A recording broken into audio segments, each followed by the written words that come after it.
d'excellence de la Fondation TBL Espoir et Espérance a été remis aux élèves. Les 1000 meilleurs élèves de la commune de Marcory pour l'année scolaire 2023-2024 ont été honorés le week-end à Anoumabou par le ministre des Eaux et Forêts Laurent Tchagba lors de la deuxième édition du prix d'excellence organisé par sa fondation. Comment vivre avec le pardon et l'amour et réussir sa vie? La réponse avec la Camerounaise Lovanie Mbasson ou coach Lova Queen qui présente sa méthode de coaching basée sur sa propre expérience. Elle était en conférence à Abidjan.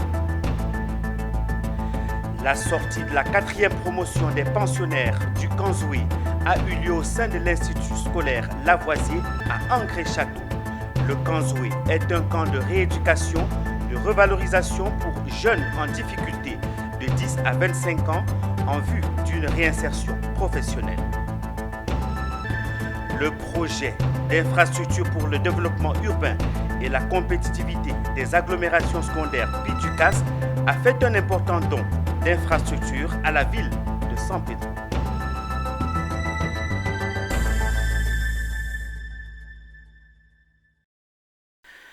C'est un honneur de vous savoir nombreux, fidèles au programme de Business 24 Africa et c'est l'heure de prendre les nouvelles de l'actualité. Madame, Monsieur, bienvenue à tous. Débutons cette session de l'information avec les récompenses scolaires dans la commune de Marcory. La fondation TBL Espoir et Espérance, présidée par le ministre des Eaux et Forêts Laurent Tchagba, a organisé le 1er septembre 2024 à Anoumabou une cérémonie de récompense des meilleurs élèves de la commune de Marcory ayant brillamment réussi aux examens de CPE, de BPC et du baccalauréat. Le prix, qui célèbre sa 10e édition, vise à lutter contre l'échec scolaire, à convaincre les parents de la nécessité de scolariser la jeune fille, à instaurer la culture du mérite.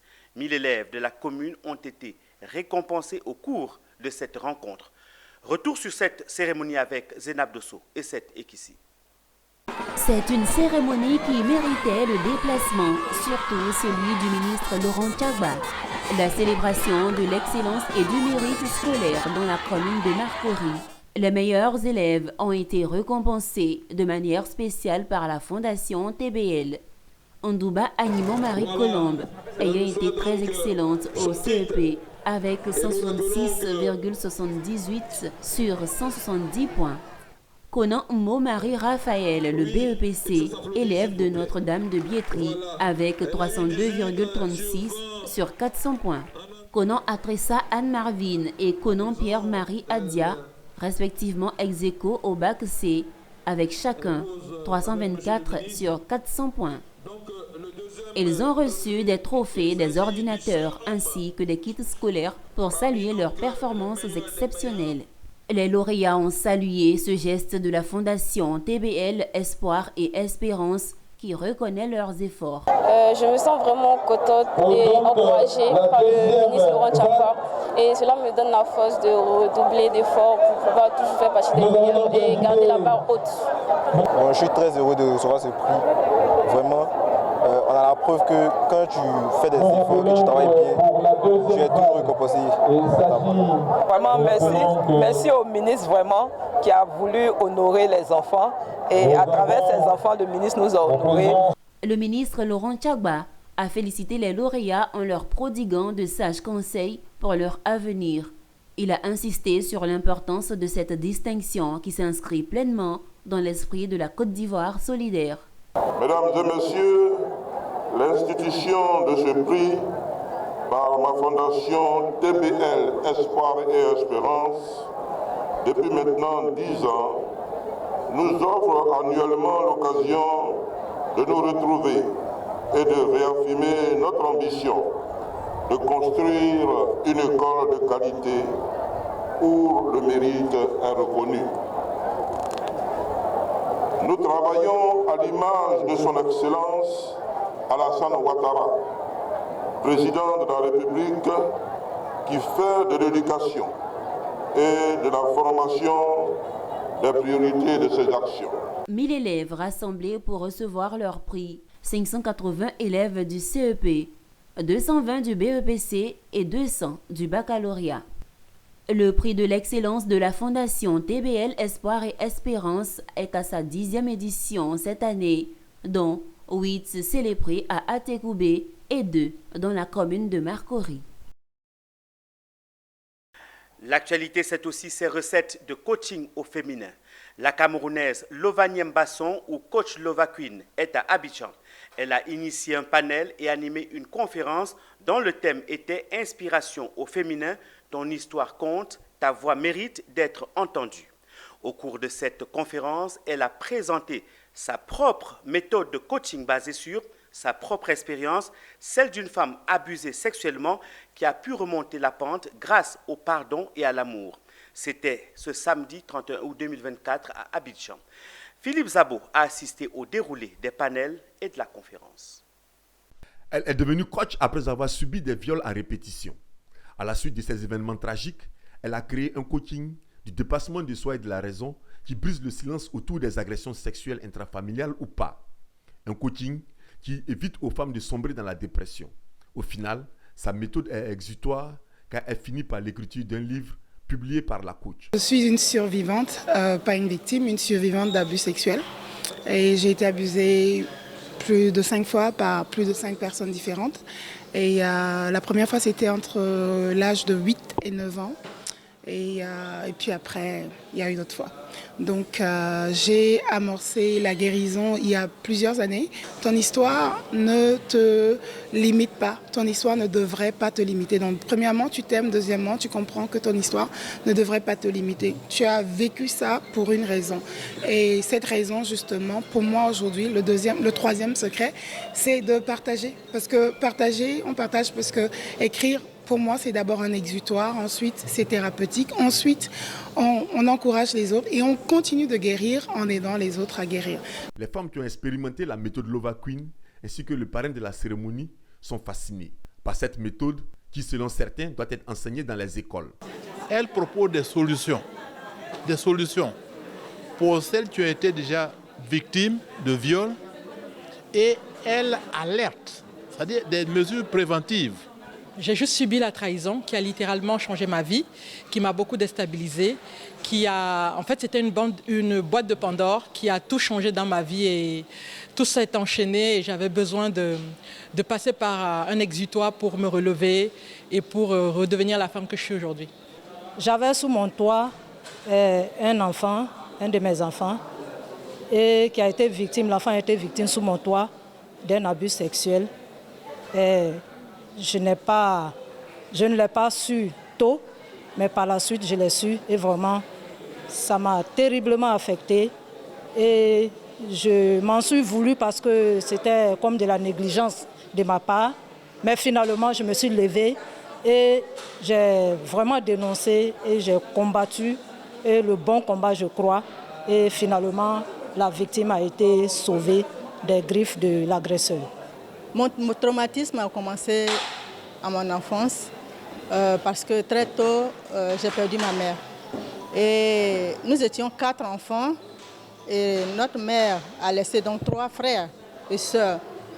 Et je suis passée de l'enfance à l'âge adulte sans passer par l'adolescence. Pour moi, nos histoires sont nos couronnes. Nos histoires comptent justement, elles sont importantes.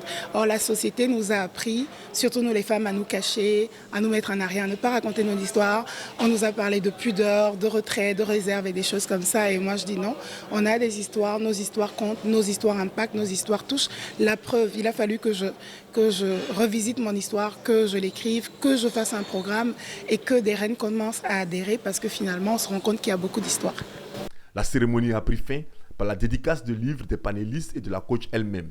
Lova Queen et ses reines ont déjà publié 6 livres.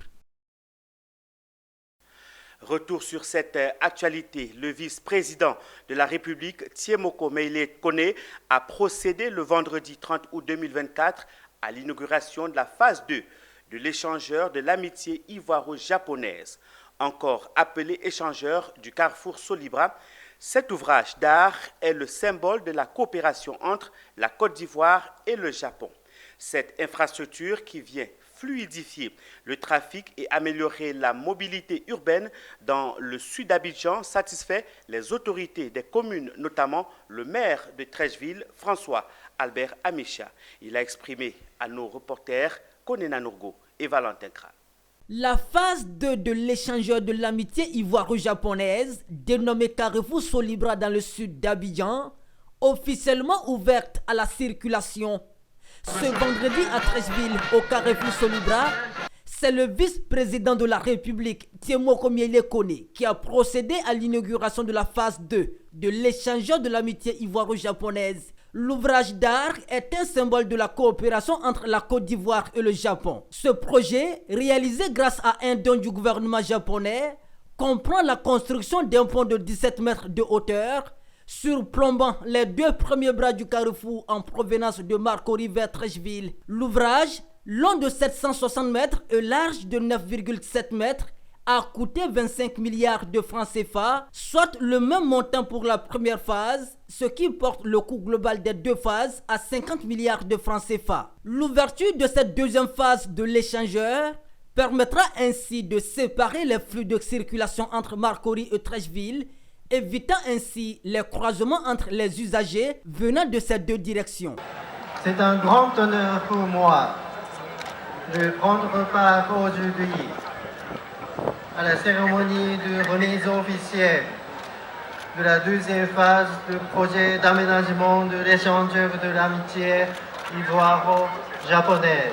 Ce qui réjouit les populations, c'est l'utilité même de cet échangeur dans la partie sud du district d'Abidjan, qui vient fluidifier le trafic et améliorer la mobilité urbaine. Un objectif longtemps visé par le maire de Treichville, François Albert Amicha.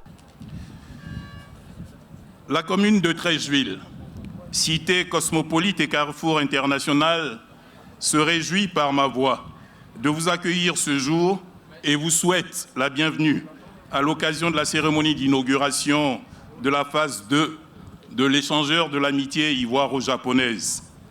Votre présence distinguée, honorables invités, est le signe que cette cérémonie, toute particulière qui s'inscrit dans un contexte urbain en pleine transition, marqué par l'amélioration des conditions de circulation urbaine, est désormais non négociable pour le bien-être de nos populations et pour le développement de notre pays.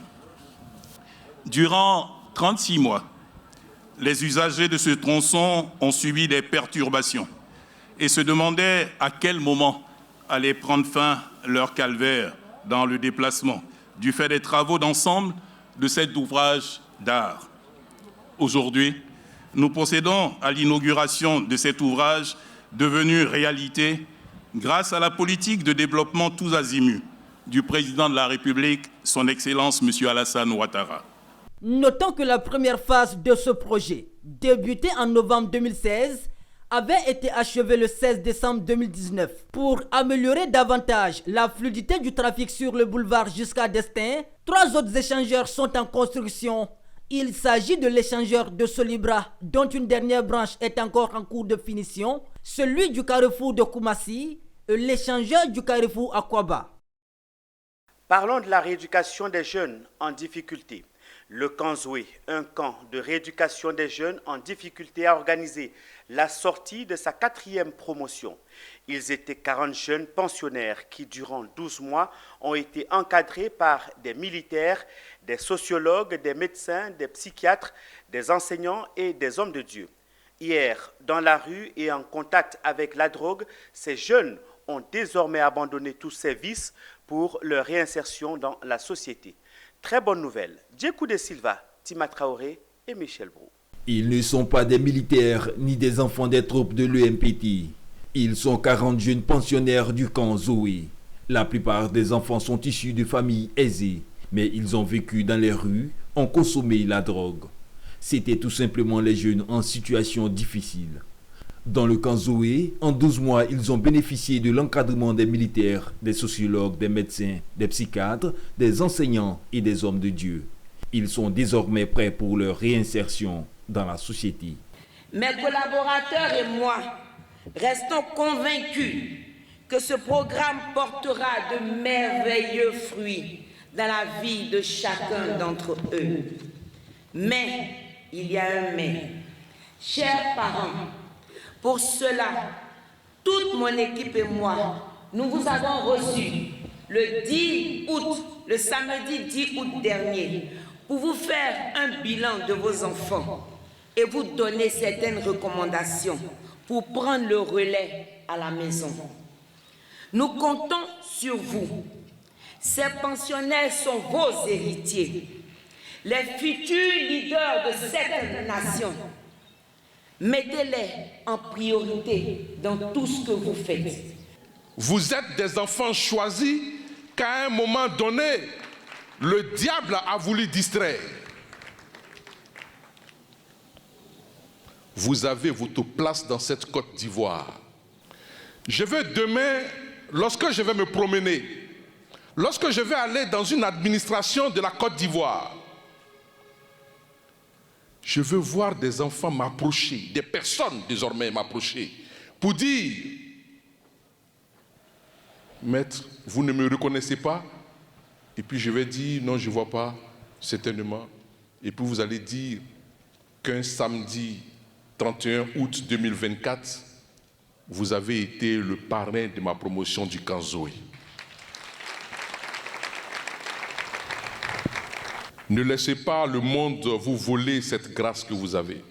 Pour cette cérémonie de baptême, ils ont défilé devant parents, amis et encadreurs, ont présenté des sketchs de sensibilisation sur la thématique non à la drogue et ont reçu des diplômes et insignes de fin de formation. Il faut noter que le camp Zoé est un programme de rééducation, de révalorisation et d'insertion professionnelle à l'endroit des jeunes. Le programme est basé sur le service militaire, entre autres, le suivi psychologique des cours de mise à niveau en français et mathématiques. Ils bénéficient également d'accompagnement spirituel où l'on leur inculque des valeurs morales.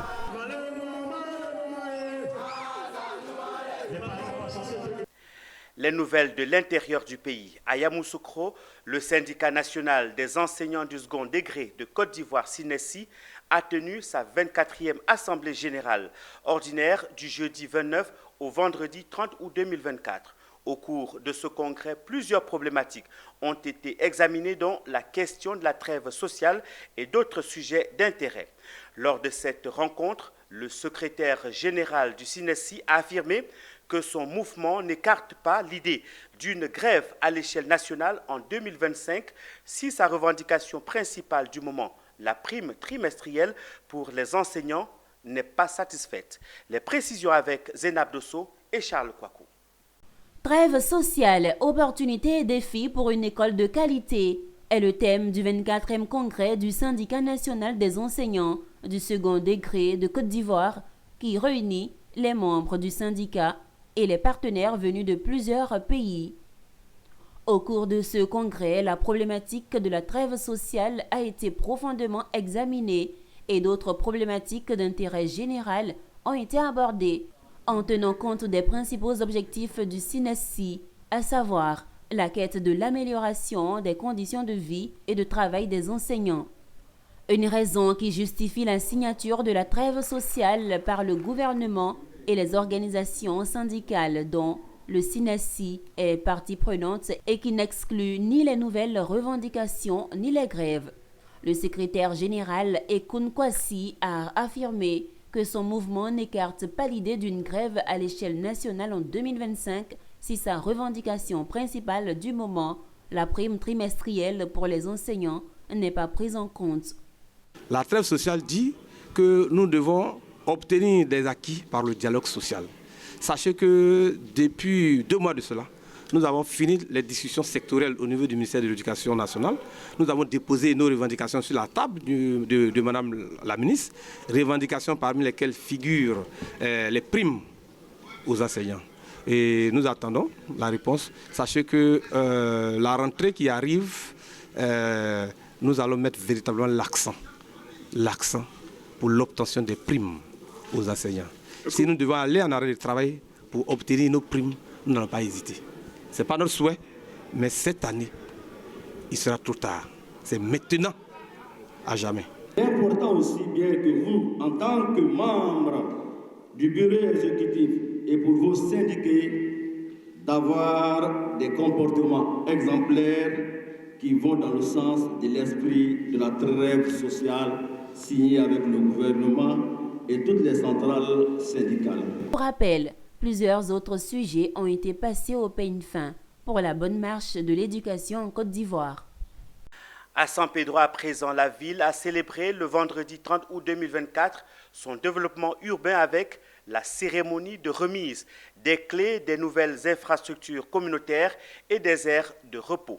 Ces projets ont été réalisés dans le cadre du projet d'infrastructure pour le développement urbain et la compétitivité des agglomérations secondaires PIDUCAS.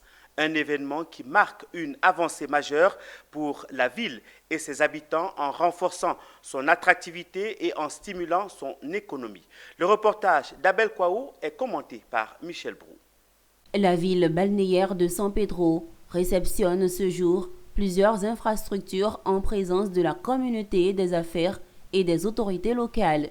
Le projet de renforcement des infrastructures pour le développement urbain et la compétitivité des agglomérations secondaires met à la disposition des populations des infrastructures à même d'améliorer leur quotidien et participer à la compétitivité économique de la ville. Il s'agit de l'allocodrome du quartier Bardo, bâti sur 650 mètres carrés, l'espace Brédé Nicolas, avec une superficie de 4000 mètres carrés, composé de 3 espaces de jeux de pétanque, un fast-food, une plateforme bétonnée polyvalente, l'espace sportif Moriféré construit sur 278 mètres carrés est un terrain de jeu pour permettre aux différents établissements scolaires environnants de mener les activités sportives. Une aire de repos de 5 hectares, entre autres. À côté de ces infrastructures communautaires, 5,640 km de routes ont été construites et 7,398 km réhabilités à travers la composante 1. Amélioration de la performance des infrastructures économiques. La rue des Grumiers et la voie allant du rond-point de l'hôpital général au carrefour Cargill. L'aménagement de la voie d'accès vers l'aéroport. Le réaménagement des voies d'accès vers la zone commerciale hôtelière située le long du littoral. Ces réalisations ont été faites dans le seul but d'améliorer la compétitivité de la commune de San Pedro et de booster l'économie locale. La remise des clés de ces différentes infrastructures montre la volonté du gouvernement ivoirien de respecter ses engagements vis-à-vis de la Banque mondiale dans le cadre du PIDUCAS. Et à ce stade donc de mon propos, je voudrais adresser mes chaleureux remerciements au groupe de la Banque mondiale, partenaire privilégié de la Côte d'Ivoire qui nous accompagne dans l'émergence de notre pays. Aujourd'hui, nous pouvons dire que grâce à toutes ces infrastructures réalisées, San Pedro est sous la voie du développement. Je ne peux que rassurer PIDUCAS. En même temps, rassurer la Banque mondiale que toutes ces infrastructures qui viennent de nous remettre les clés, que nous en ferons bon usage.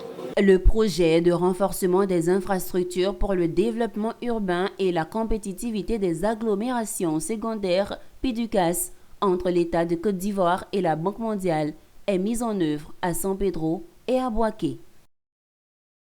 L'actualité en images à présent, les investissements réalisés par les fonds de capital risque en Afrique ont atteint 700 millions de dollars au premier semestre 2024, enregistrant ainsi une baisse de plus de 65% par rapport à la même période de 2023 selon un rapport publié le 20 août par l'Association africaine de capital investissement et du capital risque.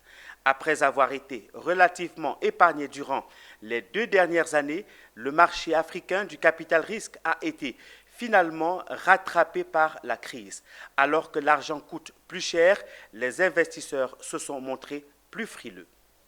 Au Nigeria, pour terminer, le Nigeria franchit un nouveau cap dans la régulation des actifs numériques avec l'octroi de licences provisoires à 2 plateformes d'échange de crypto-monnaies par la Security and Exchange Commission. Cette décision survient une semaine après l'intention émise par le régulateur. Elle marque un tournant dans l'approche du pays envers ce secteur en pleine expansion. Cette évolution dans la régulation, bien que tardive, pourrait stabiliser un secteur en pleine croissance et apaiser les inquiétudes autour de la sécurité des transactions en crypto-monnaie dans un pays en proie à une crise aiguë du Naira. C'est avec ces informations en images que nous refermons cette édition proposée par la rédaction. Merci de l'avoir suivi. Je vous retrouve dans nos prochaines éditions de l'information sur Business 24 Africa. Très bon début de semaine à tous. Au revoir.